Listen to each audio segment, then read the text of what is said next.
जाओ, ऋषि मृकेंडु पुत्र मार्कंडे के प्राण लेकर आओ। जो आज्ञा महाराज।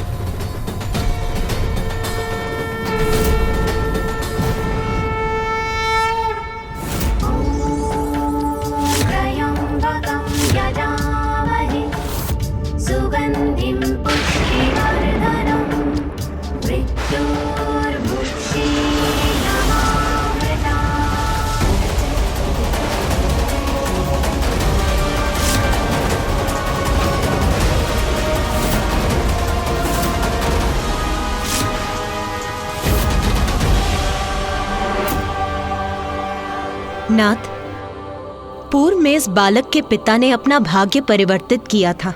संतानहीन होना उनकी नियति थी। फिर भी उन्होंने इस पुत्र को प्राप्त किया और अब यह बालक अपने भाग्य को एक नवीन दिशा देकर ही रहेगा।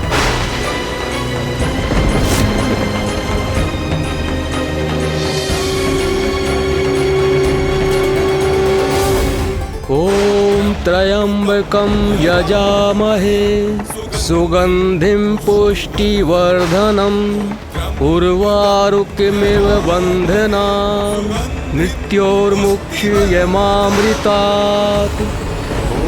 ऋषिपुत्र, ऋषिपुत्र, हम यमलोक से आए हैं, यमराज के दूत हैं।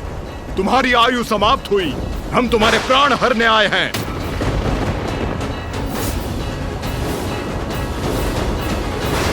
पृथ्वी पर तुम्हारा समय समाप्त हुआ। अब हमारे साथ शांतिपूर्वक चलो, वरना बंदी बनाकर ले जाएंगे तुम्हें।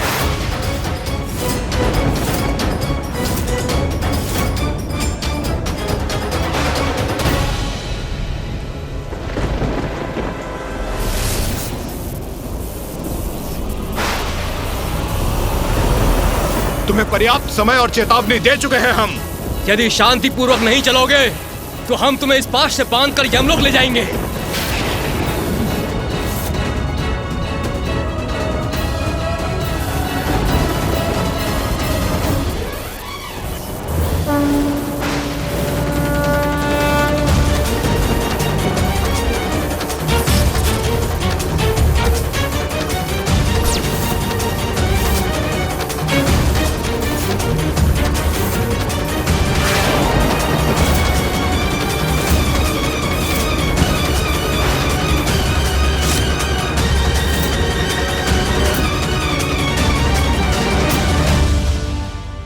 यमराज के दूतों ने ऋषि मार्कंडे पर अपना पाश फेंक दिया। तो क्या वो उन्हें बंदी बनाने में सफल हुए? क्या वो उन्हें यमलोक ले जाने में सफल हो गए माता? ऋषि मार्कंडेय तो यहाँ उपस्थित हैं, अर्थात गणेश के प्रश्न का उत्तर तो स्पष्ट है। कहो कार्तिकेय, तुम्हारे अनुसार क्या है गणेश के प्रश्न का उत्तर? वो यमदूत क्या बालक मार्कंडेय को बंदी बनाने में सफल हुए होंगे?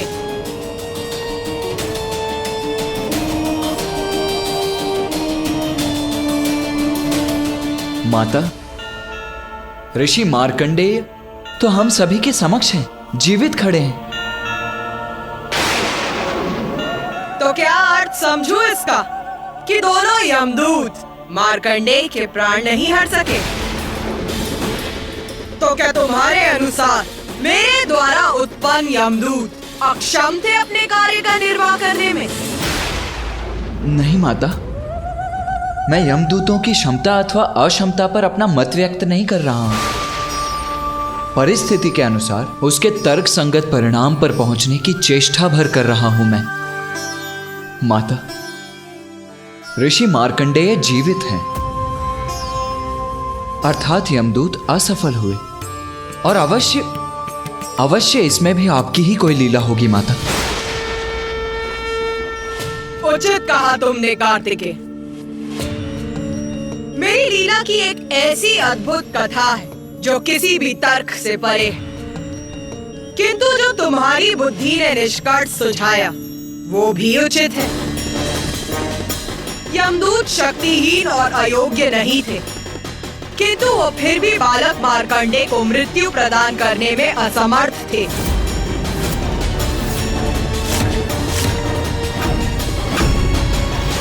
ये कैसे हुआ माता?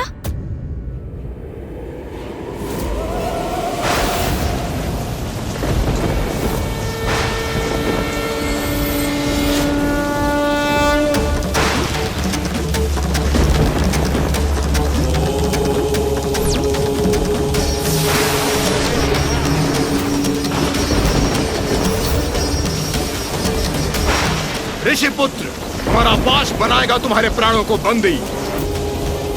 यमदूत हैं हम, तुम्हारी आत्मा को अपने साथ अवश्य ही लेकर जाएंगे।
नाथ, आपने देखा ना, अपने पिता ऋषि मृकेंडु के समान बालक मार्कंडेय भी अपने भाग्य को एक नवीन दिशा देगा। वो सत्य हुआ। यमदूत उसके निकट भी नहीं आ सके, स्पर्श भी नहीं कर सके उसका।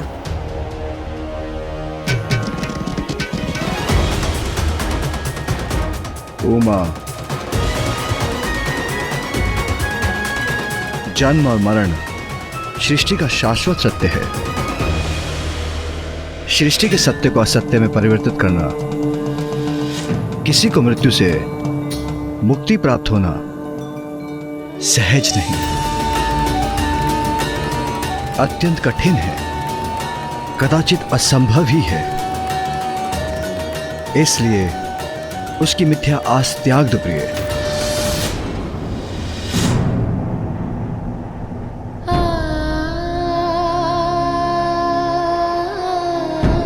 तो क्या महादेव अपने भक्त की भक्ति को नकार देंगे? उसको उसकी आस्था, उसकी श्रद्धा का उचित फल प्रदान नहीं करेंगे? अवश्य ये कोई असाधारण बालक है। इसकी रक्षा कोई दिव्य मायावी शक्ति कर रही है। हमें यथाशीघ्र ही धर्मराज यमराज को जाकर इसके बारे में सूचित करना चाहिए।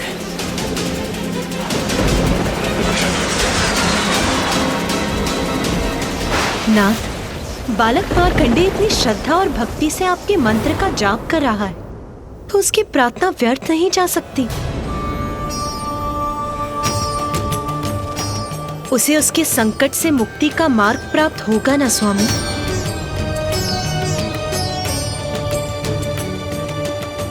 मैं आपको मिथ्या आस नहीं दे सकता प्रिय।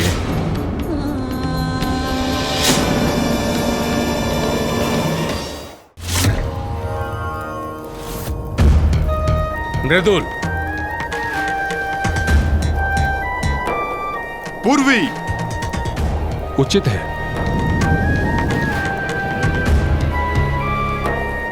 त्रयराज, उचित है।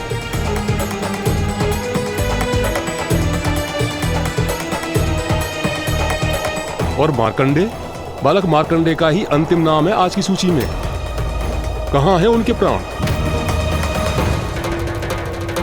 मैंने कहा मार्कंडे के प्राण कहां हैं?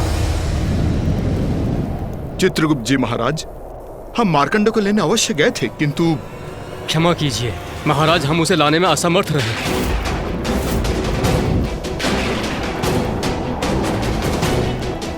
असमर्थ रहे?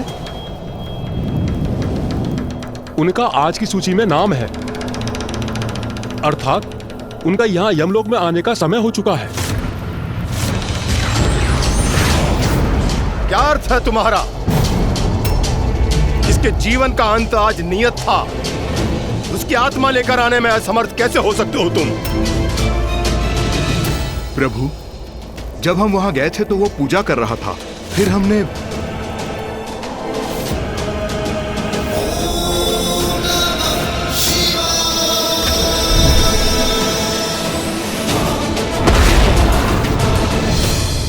ये कैसे हो सकता है? यदि मार्कंडे की मृत्यु आज नियत है तो मेरे यमदूतों को उसकी आत्मा यमलोक लाने में कोई कठिनाई नहीं होनी चाहिए।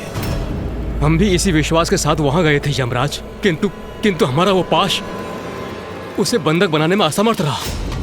ऐसा प्रतीत होता है कि कोई दिव्य शक्ति सुरक्षा कवच बनकर उसकी सुरक्षा कर रही है। ऐसा पूर्व में कभी नहीं हुआ। प्रभु, कहीं ऐसा तो नहीं कि ये यमदूत उस बालक के प्राण को इसलिए नहीं ला पाए क्योंकि माता भैरवी द्वारा निर्धारित नियमों के अनुसार संतों ऋषियों की आत्माओं को लेने आपको स्वयं जाना चाहिए। मैं पूर्व भी आपसे ये निवेदन कर चुका हूँ, किंतु चित्रगुप्त जी, इसका उत्तर हम पहले भी दे चुके हैं। यदि प्रत्येक ऋषि और संत के प्राण हम स्वयं लेने जाएंगे तो यमलोक की व्यवस्था कौन संभालेगा? कोई भी शक्ति, साधारण हो या असाधारण, दिव्य हो या मायावी, मेरी शक्ति को काटकर मृत्यु को नहीं टाल सकती। आयु पूर्ण होने पर स्वयं ब्रह्मदेव भी मेरे अर्थात धर्मराज यमराज के कार्य में बाधा नहीं बन सकते।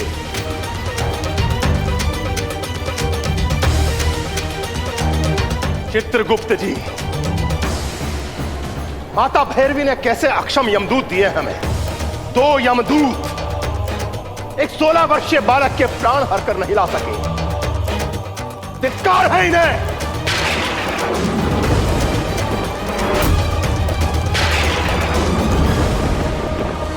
एक 16 वर्षीय तुच्छ बालक के प्राण लेने स्वयं यमराज को जाना होगा।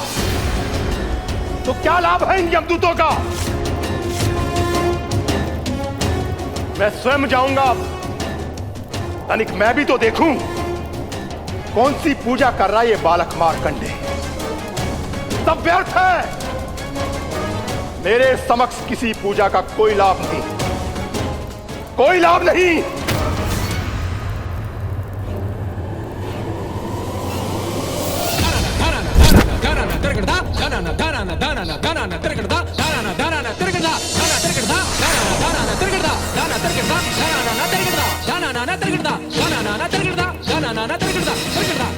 सृष्टि का नियम कोई भंग नहीं कर सकता। मेरी शक्ति को कोई चुनौती दे, वो भी एक तुच्छ बालक, कदापि स्वीकार नहीं करूंगा, कदापि नहीं।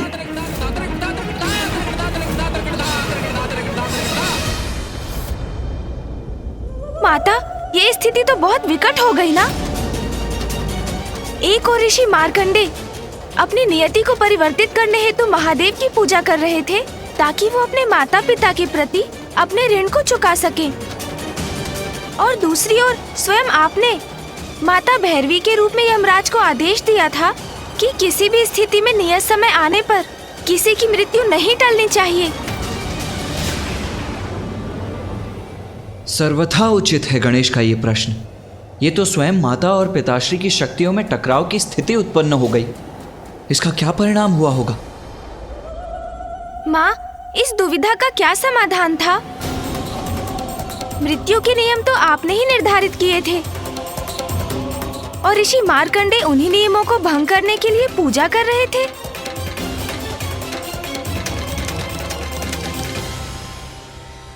मेरे मन में तो कोई दुविधा नहीं थी माता, मात्र भक्ति थी और विश्वास था कि भगवान कभी भी भक्त की सच्ची भक्ति को अस्वीकार नहीं करते।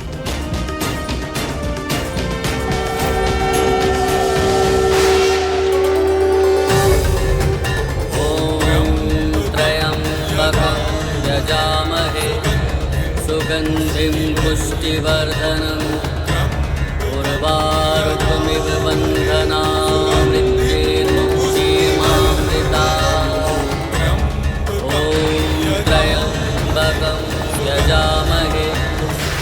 सुगन्धिं पुष्टिवर्धनम् उर्वारुकमिव बन्धनामृत्येतुमयीमामृता ॐ त्र्यम्बकं यजामहे सुगन्धिं पुष्टिवर्धनम् उर्वारुकमिव बन्धनामृत्येतुमयीमामृता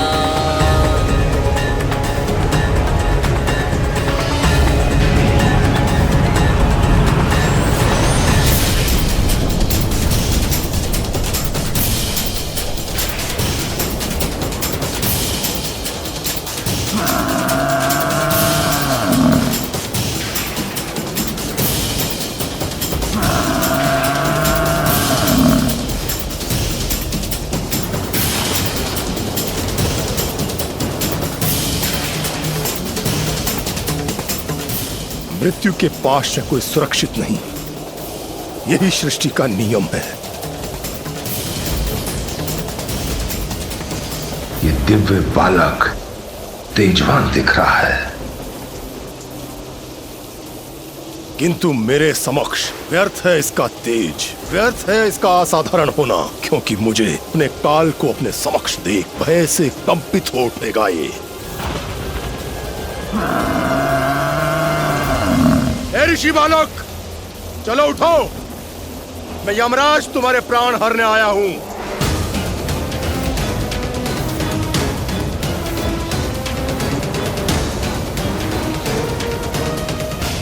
इस बालक का इतना दुस्साहस, मेरी अवहेलना कर रहा है। क्या इसे ज्ञात नहीं, इसकी कोई युक्ति, इसका कोई उपाय इसे मुझसे रक्षित नहीं कर सकता। तुमने सुना नहीं बालक, अपनी मृत्यु से अपनी रक्षा करने की तुम्हारी ये युक्ति, तुम्हारी ये पूजा सब व्यर्थ है। चलो उठो और चलो मेरे साथ।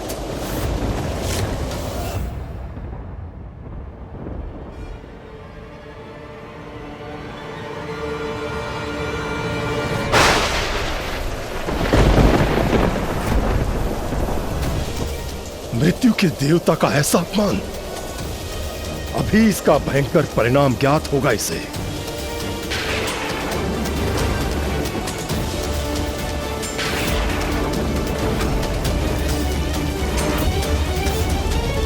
हाँ!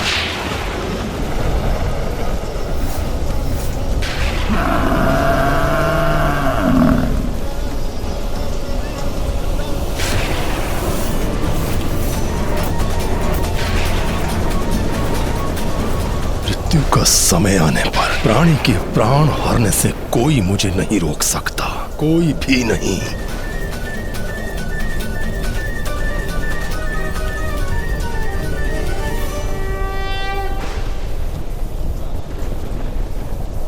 यमराज जी, मैं अपनी पूजा में इतना लीन था कि मुझे यहाँ आपकी उपस्थिति का भान ही नहीं हुआ। मेरा प्रणाम स्वीकार कीजिए। आयुष्मान।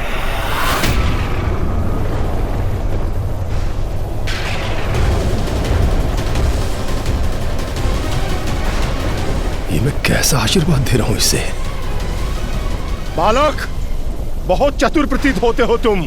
मुझसे आयुष्मान भव का आशीर्वाद लेकर मृत्यु से अपनी रक्षा करना चाहते हो, किंतु मैं यमराज मृत्यु ही प्रदान करता हूं, जो तुम्हें भी दूंगा। चलो मृत्यु के लिए प्रस्तुत हो जाओ। यमराज जी, मुझे ज्ञात है आप मुझे मृत्यु देने आए हैं, किंतु मैं अभी अपनी मृत्यु को स्वीकार करने में असमर्थ हूँ। क्षमा कीजिए, तुम अपनी मृत्यु स्वीकार करने में असमर्थ हो तो कदाचित मुझे बाद में आना चाहिए, है ना?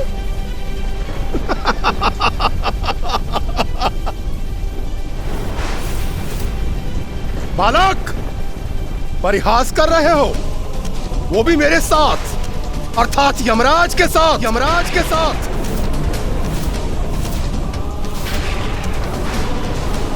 मूर्ख बालक, अपनी मृत्यु कोई भी स्वीकार नहीं करता, किंतु मृत्यु किसी स्वीकृति की प्रतीक्षा नहीं करती। ये तो तुम्हारा सौभाग्य है कि मैं स्वयं लेने आया हूं तुम्हें। अब मेरा समय व्यर्थ मत करो और चलो मेरे साथ। यमराज जी, मैं अपने माता पिता का एकमात्र पुत्र हूँ। यदि मेरी मृत्यु हुई तो वे निपट अकेले रह जाएंगे। उनके पुत्र होने के नाते उनकी सेवा कर उनका ऋण चुकाने का दायित्व मुझे पूर्ण करना है। मुझे अपने लिए नहीं किंतु अपने माता पिता के लिए जीवित रहना है। मैंने उन्हें वचन दिया है कि मैं अवश्य उनके पास लौटूंगा। ए बालक, मुझसे छुटकारा पाने की तुम्हारी ये युक्ति कदापि सफल नहीं होगी। जब मृत्यु समक्ष होती है तो मनुष्य अनेक युक्तियां सोचता है। तब तुम तो क्या, मैं ब्रह्मदेव और इंद्रदेव की भी नहीं सुनता। सहस्त्रों चक्रवर्ती राजाओं के प्राण हर चुका हूं मैं। मुझसे कोई नहीं बच सका और ना ही बच सकेगा। तो आप अपना कर्तव्य निभाइए यमराज जी।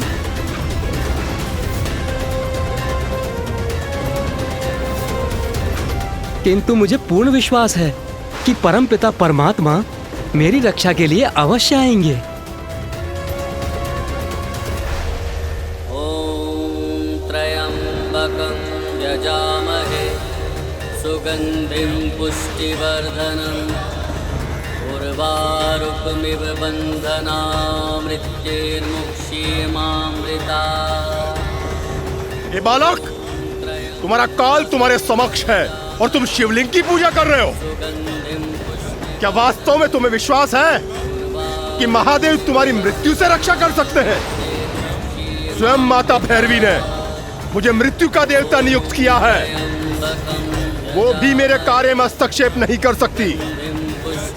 इसलिए अपना और मेरा समय व्यर्थ मत करो।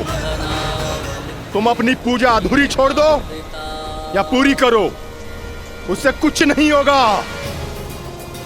अपने बनाए नियमों को भगवान भी भंग नहीं कर सकते।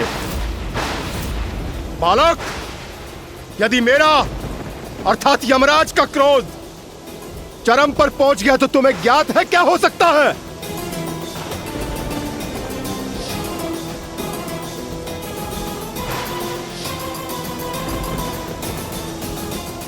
यमराज जी, मैं किसी भी प्रकार आपका अपमान करने का इच्छुक नहीं, किंतु आपने मुझसे एक प्रश्न पूछा है जिसका उत्तर है चंद्रशेखर चंद्रशेखर चंद्रशेखर रक्ष मां। चंद्रशेखर चंद्रशेखर चंद्रशेखर पाहि मां। रत्नसानुशरासनं रजताश्रीनिकेतनं। स्वामी, आपका भक्त 8 स्वर में आपको पुकार रहा है, आपसे अपनी रक्षा की गुहार लगा रहा है। महादेव को अपनी रक्षा का मार्ग बनाना चाहता है ये, किंतु मृत्यु से इसकी रक्षा तो महादेव भी नहीं कर सकते।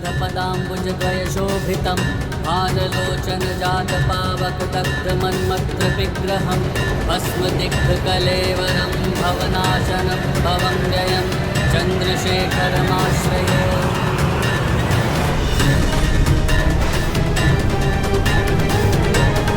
इसका इतना दुस्साहस, कह रहा है महादेव का आश्रय लेने वाले को मैं यमराज भी कुछ नहीं कर सकता।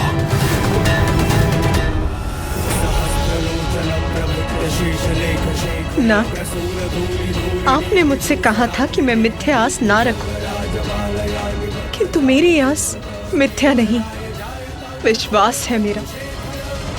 जब मार्कंडे उनमें अपना आश्रय ढूंढ रहा है जिनके मस्तक पर चंद्रमा विराजमान है, जिन्होंने रत्न जड़ित पर्वत सुमेरु को अपना धनुष बनाया, जो रजत के पर्वत हिमालय पर वास करते हैं,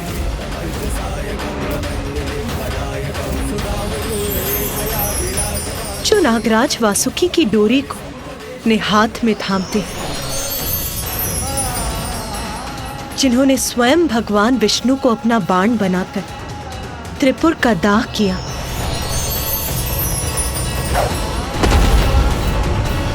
अर्थात जब मार्कंडे आपकी शरण में, तो मृत्यु के देवता यमराज उसे कोई क्षति कैसे पहुंचा सकते हैं?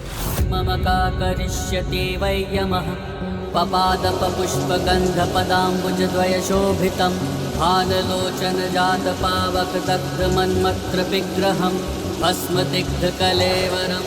इसकी इस पूजा को यहीं रोककर अविलंब अपने साथ ले जाना चाहिए मुझे।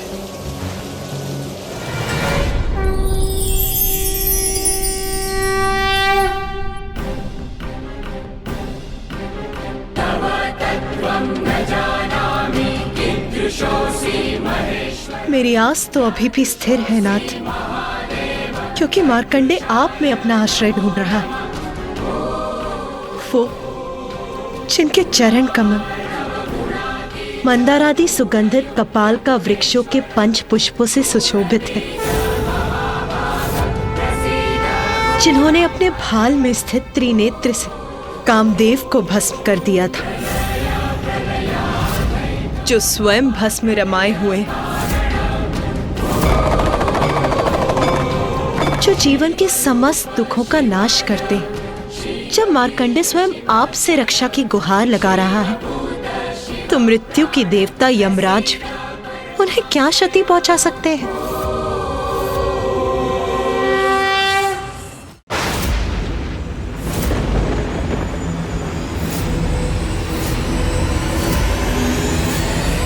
बस बालक, बहुत हो गई तुम्हारी ये पूजा, और बहुत हो गया तुम्हारे द्वारा महादेव का स्तुति गान। मेरा इतना अपमान। महादेव तुम्हारे रक्षक हैं, तो मैं क्या कर सकता हूं? यही है ना तुम्हारा प्रश्न? तो मैं अभी इसका उत्तर देता हूं। अभी दिखाता हूं तुम्हें कि मैं यमराज कितना शक्तिशाली हूं और क्या कर सकता हूं।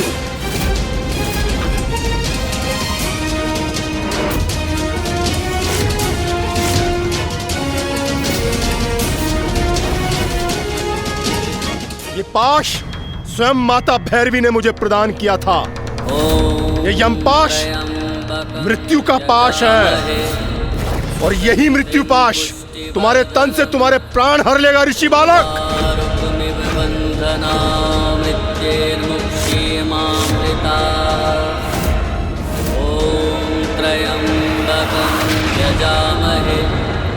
सुगंधिं पुष्टिवर्धनम् उर्वारुकमिव बन्धनामृत्यैर्मुक्षीमामृता। और स्मरण रहे, इस मृत्यु पाश से किसी की रक्षा संभव नहीं है। पुष्टिवर्धनम् उर्वारुकमिव बन्धनामृत्यैर्मुक्षीमामृता। महादेव, यमराज के मृत्यु पाश से मेरी रक्षा कीजिए प्रभु, मेरी रक्षा कीजिए महादेव। महादेव, महादेव, ओम त्र्यंबकम यजामहे सुगंधिम पुष्टि। ये किस प्रकार के मंत्र का उच्चारण कर रहा है? कोई भी मंत्र उच्चारित कर लो, तुम्हें मृत्यु से रक्षित कर ले, ऐसा कोई भी मंत्र नहीं है बालक। त्र्यंबकम यजामहे सुगंधिम पुष्टि वर्धनम।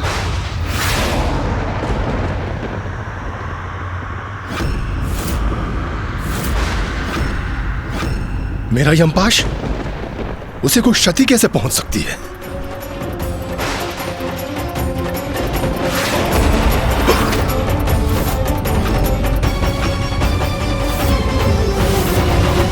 इतना दुस्साहस यमराज का कि उन्होंने भक्त और भगवान दोनों पर अपना पाश चलाने का दुस्साहस किया।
माता, अपने इस दिव्य अद्भुत रूप में माँ और पिताश्री ने अपने भक्तों को अभयदान देने के साथ क्या यमराज को भी दंडित किया?